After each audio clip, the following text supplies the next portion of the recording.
All right, thank you guys so much. Today we are doing a video on the emphasis of structures to the integral consciousness structure. No pun, no pun intended there. Now, what you find when you get into integral 4D perception is that integral consciousness focuses less on substance, on the parts amenable to the eye, so objects in space, essentially, but more on the structure those parts belong to.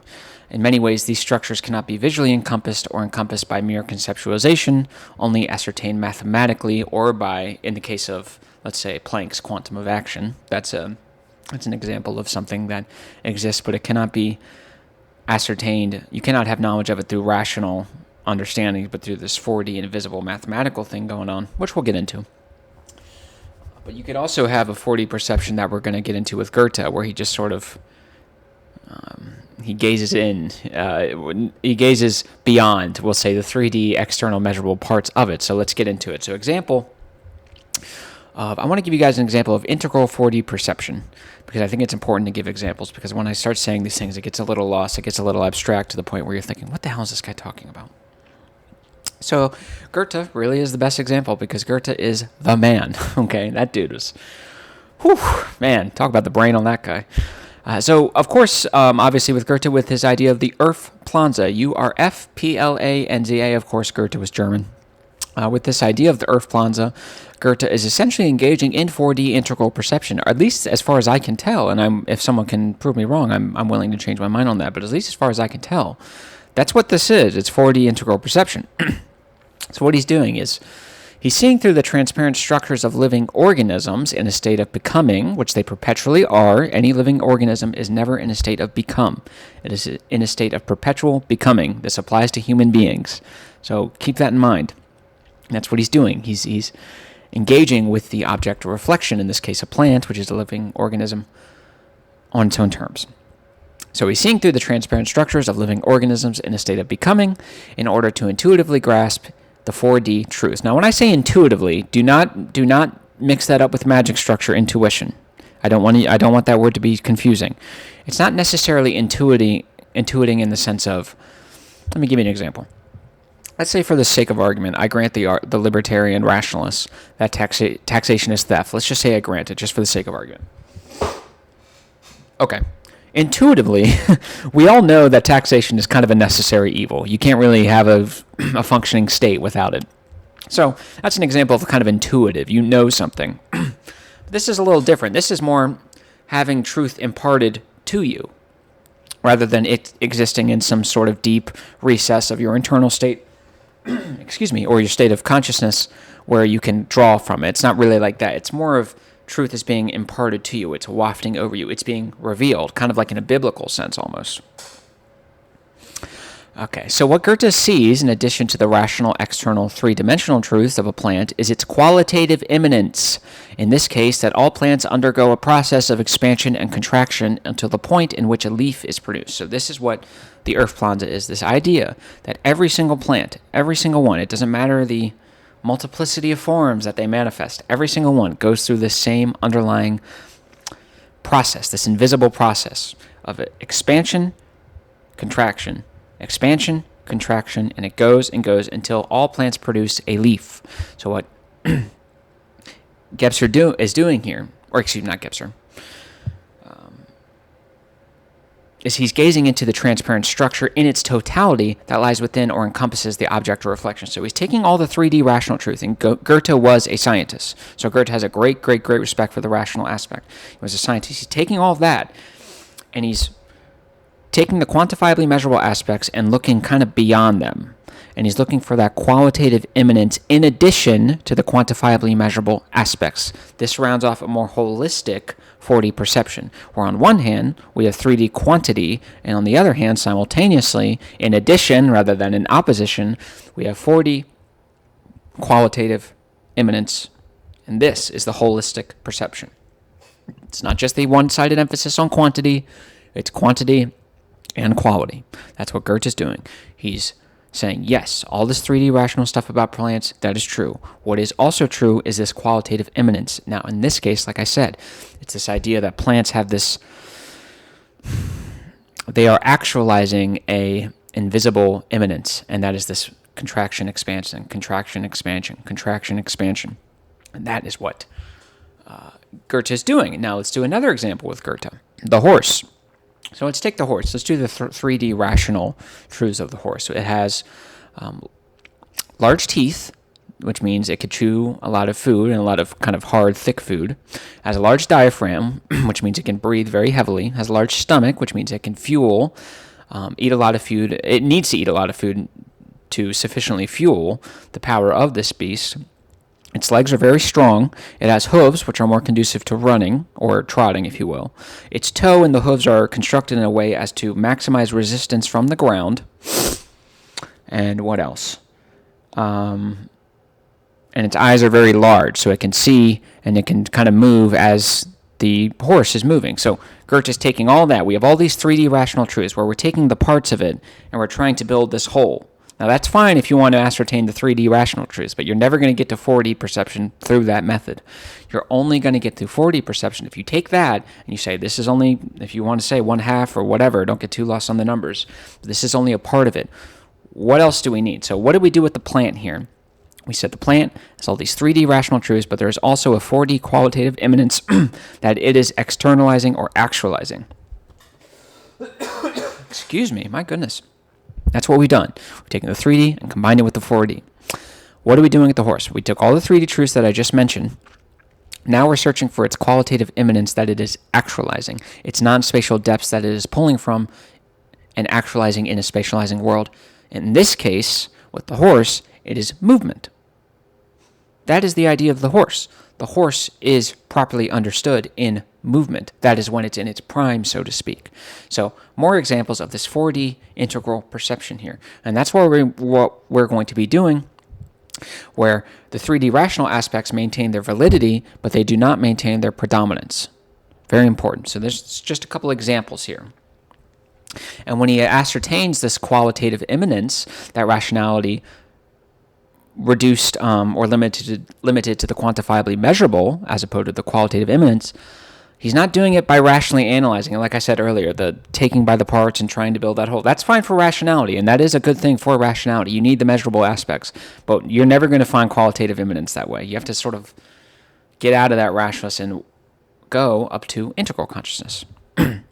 Okay, so that's kind of structures there with Goethe. So what are we doing? We're seeing the structure of the horse in totality, in its whole. Not just the measurable aspects, but the immeasurable aspects.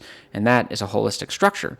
So in physics, we can also see the structure of space-time discovered by Einstein. Space and time are not separate entities, but belong inextricably to a larger structure. So that's an obvious example with physics, but there's more. Give me one second.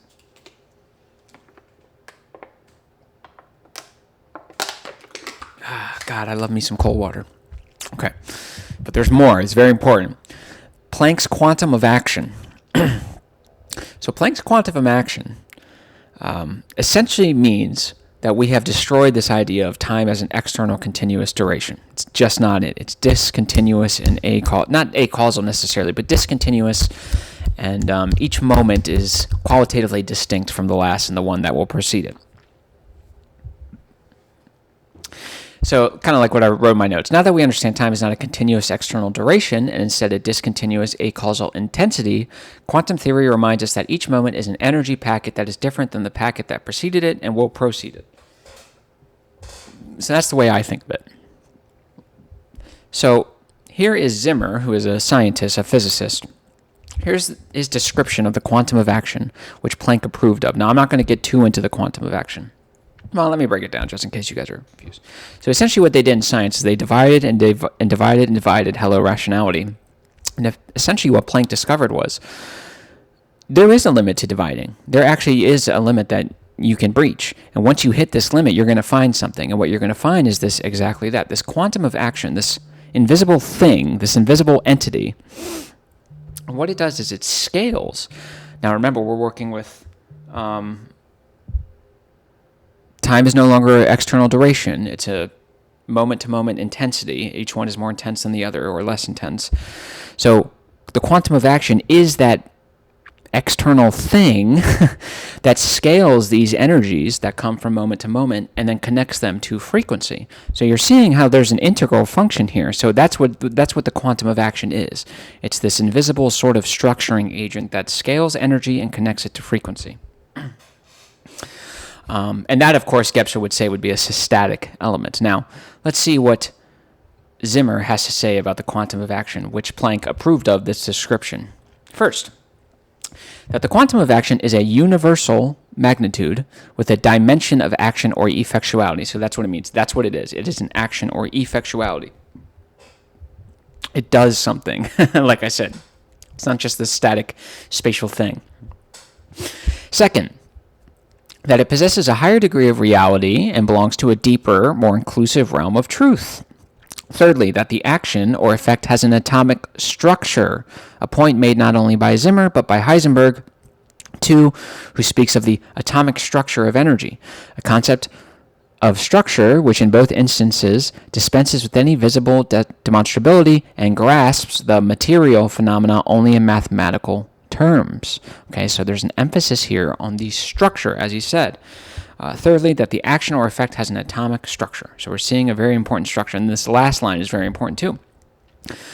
Concept of structure which in both instances dispenses with any visible demonstrability and grasps the material, in quotes, phenomena only in mathematical terms. So we can see how we're transcending mere 3D, visually encompassable phenomena here. So it dispenses with any visible demonstrability. Visible demonstrability is rational. We're transcending that. We're keeping that. And now we're attaining its invisible qualitative immanence.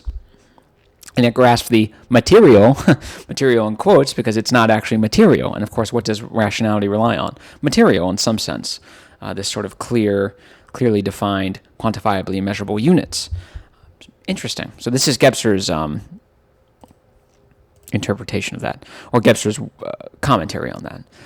It is not only symptomatic that we find here that the terms dimension, truth, and structure, it is equally symptomatic that the discovery of the quantum of action, which includes its dimension of action or effect, opens up a more profound or higher region of truth, and is ultimately universal and amaterial in structure. So Gebser is saying this 4D truth is a higher level and more profound realm of truth. And we can take that Goethe example we talked about earlier. What is he doing? He's taking all that 3D rational stuff and he's saying this is fine, this is valid, but look what else we're doing. We're rounding off the part with the whole by attaining the invisible and qualitative immanent structure. So that's kind of what Gebser's getting at here. It's not just this 3D stuff. There's something quote unquote behind it that we need to discover, and in that sense it's a higher degree of truth because it's more holistic. He continues, in principle, it should be noted here that any new truth, reality, or structure, whether of a more profound or higher form, is always accessible only via a new dimension. Rationalists, if you're fighting the rationalists, this will be a problem. They don't have the dimension you're working with. This is why they can't see what you're doing. Planck has written on the demotion of substantive entities in science. So what we're going to see in science here is that exactly that. Entities with substance, with something, even if it's just a cell or something, they have substance. Those are out of the window now. According to Heisenberg's law, which forms one basis of wave mechanics, the location of an electron having a specific velocity is completely indeterminate. I'm going to repeat for emphasis. The location of an electron having a specific velocity is completely indeterminate. Not just in the sense that it is impossible to determine the location of such an electron, but in the sense that the electron does not occupy space at all. And what is rationality limit to? Space. This is because a simple periodic wave has neither a spatial nor a temporal limit. Otherwise, it would not be periodic. The electron, therefore, has no specific location, or if you will, it is simultaneously found in all loci. So, important. The electron does not occupy space at all, but it belongs to a structure. Interesting.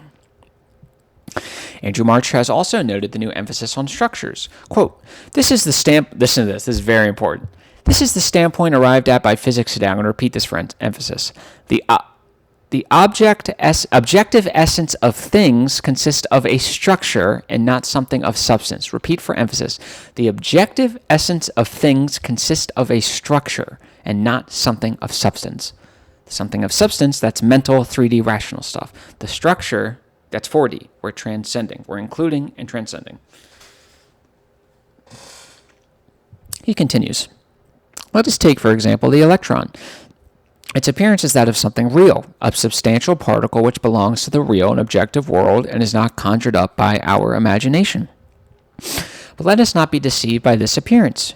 If we analyze in depth the experiences on which our faith in the existence of a substantive electron rests, nothing remains except a system of constant relationships, which in mathematics is deemed a structure, so that we are required to accept these relationships and not the substantive particles as the true reality. Repeat for emphasis.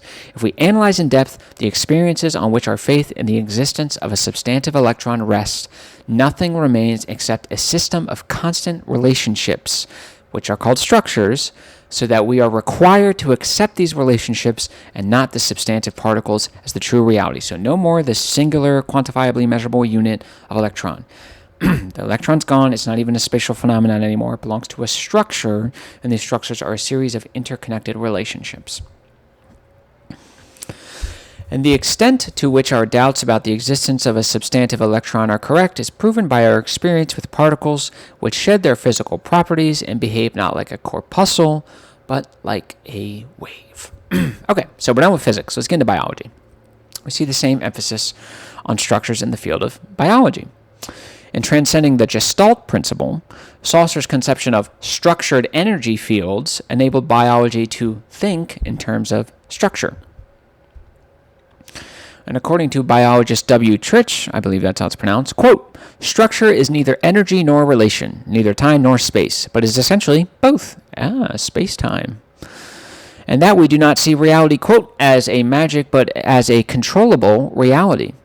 If we perceive it as energy and relation, appearance and limit or contour, that is, not singly or fragmented, but as a context, as a structure.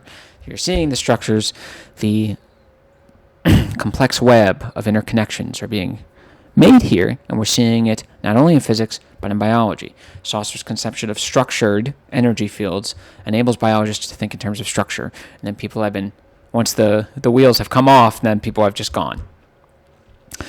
And then Gebser says, we can here too discern luminescences of the non-dimensionality behind the concept of structure here in biology. Let me give you an example of 4D biological perception. We'll do this idea of chronogeneity. So chronogeneity is this idea that it's a discovery of time, time properly understood, really, in biology. That's what it is. You discover time as an intensity that can be discontinuous. It can be continuous, but it can be whatever it wants. It's time freedom. It's the achronon. It can manifest in all sorts of different ways. It could be rhythm. It could be discontinuous manifestation. It could be continuous. It could be causal. It could be acausal. It could be anything. So let's take a 3D continuous external process like autism, let's say. So this is, like I just said, it's continuous. It's just a kind of a process. Why is it that some kids show signs of autism at age 5 while others show signs of autism at age 2? If this is a continuous process, and time and space are assumed to be this continuous equal thing, wouldn't all kids show signs of autism at 5? Why is it that some seem to show it at 2? There seems to be a discontinuous manifestation here in the disease, or whatever you want to call it. So that's chronogeneity. Chronogeneity is this idea that these continuous external 3D processes have discontinuous rates of manifestation. Their temporal succession is not necessarily this external duration. So some kids will show it at 2, some will show it at 5, some will show it at 4, some will show it at 4.5, some will show it at 8. The point is, we're getting out of this idea of time as this continuous external duration. It is not. And biology is definitely big on this. Biology discovers time, because biology is discovering life, really. So it makes sense that they would discover time as its essence. So what we can see here is we have the 3D truths of autism in this case, and that's true, and that is very valid, and that it benefits our lives, both individually and collectively. Great. What we've also done is attained a more holistic perception of the 3D truths by also understanding its intensification by time. So we're seeing that time is intensifying this 3D external continuous process, and it is manifesting in nature with time as an intensity as in discontinuous ways. So that's an example of the focus. And we can see how this is a structure now almost, because it's no longer just this singular part, but it's a singular part connected to a preceding invisible qualitative immanence that is of non-spatial depth.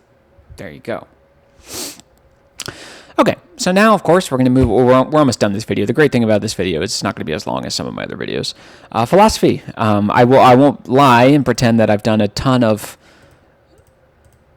kind of research into this, but the most obvious example, I think, well, we'll do the obvious example first. The most obvious example is postmodernism, and particularly Foucault, with the idea of power knowledge structures.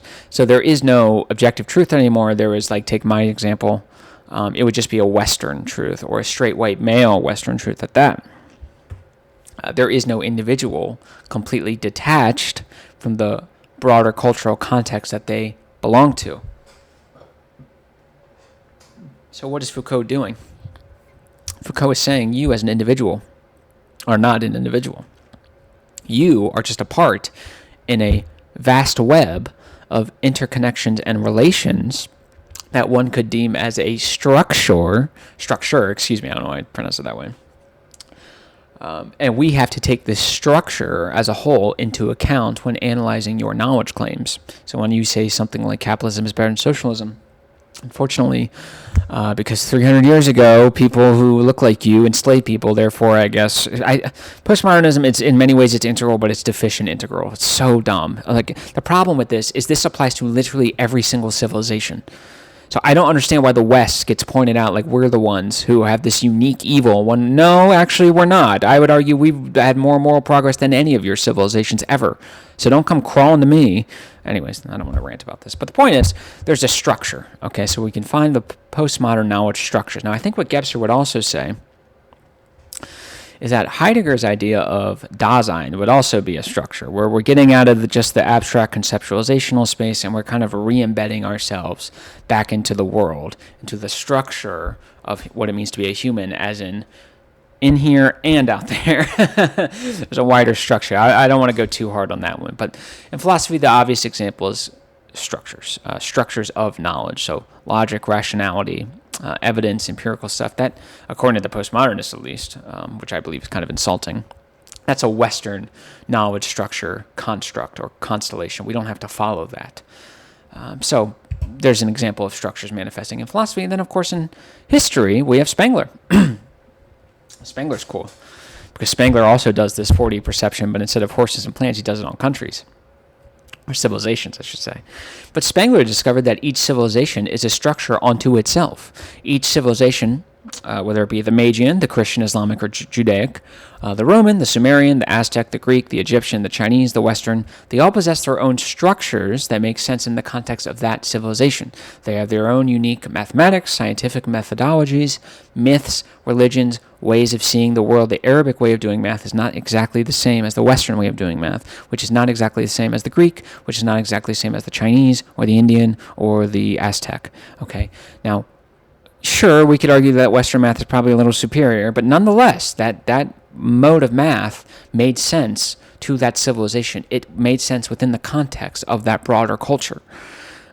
So what Spengler is trying to do is trying to get us out of this idea that all of history has just been this culmination into the West and all rationality and all this stuff. That's not necessarily it. What he's saying is each civilization is its own world unto itself, and it should be respected as such. It is not necessarily stupid just because it doesn't conform to the Western way of doing things. And each structure is almost self-sustaining in that sense, as long as it maintains its validity and cohesion as a structure, which is to say it doesn't lose all those interconnections. So pretty fascinating stuff. Each civilization is its own world unto itself, rather than this preliminary warm-up to Western civilization, which is just the ultimate culmination of life. It is just bullshit. Just not true. And another cool thing about Spengler is he does that 4D perception, but again on civilizations. And I know the West is the Faustian myth, right? This infinite perspectivity. I can't remember what the other ones are. I think the Greek was the body. I think that was part of it. I can't remember what it is, but there's a lot of really cool stuff with Spengler. There's some really, really interesting stuff. And then finally, In psychology, of course, this is kind of obvious, but Gebser discovered the structures of consciousness, and Gebser is nothing if not an integral thinker. I mean, my lord, the dude essentially invented integral thinking, personified it at its height. And that's exactly what we're going through with my Gebser series. Each structure is an actualization of the potentialities of origin, the spiritual whole that kind of contains, as long as you don't think of it in a spatial container, that exists all potentials, and the potentiality for potential at all is origin. The possibility for potential and potential itself is origin. Origin is that preceding spiritual whole that contains, don't get lost on the rational spatialization, or possesses all potential and possibility for potential. It is the spiritual whole. And when these consciousness structures mutate, there's a world being created. Remember the three worlds: the unperspectival world, the perspectival world, and the aperspectival world. And what these structures essentially act as actualizations of potentialities, of the spiritual whole that is origin.